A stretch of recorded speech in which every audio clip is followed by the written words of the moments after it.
Қазақстанда 740 мың теңге зейнетақы алуға болады, заңды түрде. Тек оны қарапайым халық біле бермейді екен. Сосын жай ғана ауылға көшу арқылы 8,5 миллион теңгеге ие боласыз. Ойпырмай, бұл не қылған батпан құйрық деп отырсаңыз, Егов куәгерін тыңдаңыз. Гүлназия, кеш жарық, сөз сізде. Кеш жарық ғалым, бүгін екі маңызды тақырыпқа тоқталамыз. Соның бірі балабақша кезегімен ауылға барып жұмыс істегісі келетін жас мамандарға үкімет бір реттік жәрдемақы қарастырып отыр.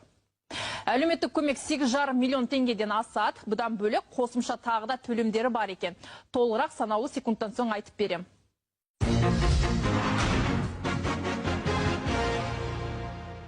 Ата-аналар үшін жағымды жаңалық. Бұдан былай баланы балабақша кезегіне қою жеңілдейді. Нақтырақ айтсам, алдағы ақпан айында мектепке дейінгі ұйымдарға арналған бірыңғай база жұмысын бастайды дейді Оқу ағарту министрлігі.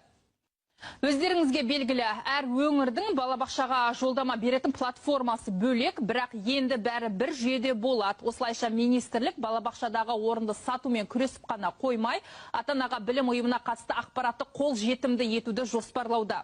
Ақпараттың барлығының бірыңғай жүйеде жаңағы жүйеленіп, қайталанған балалар болса, немесе балабақшаға барып жүріп, әлі де жаңағы жолдама алуға мемлекеттік балабақшаға кезекте тұрған бала болса, олардың барлығының жаңағы тазаланып, яғни кезектіліктің қайта бір сондай автоматты түрде реттелуіне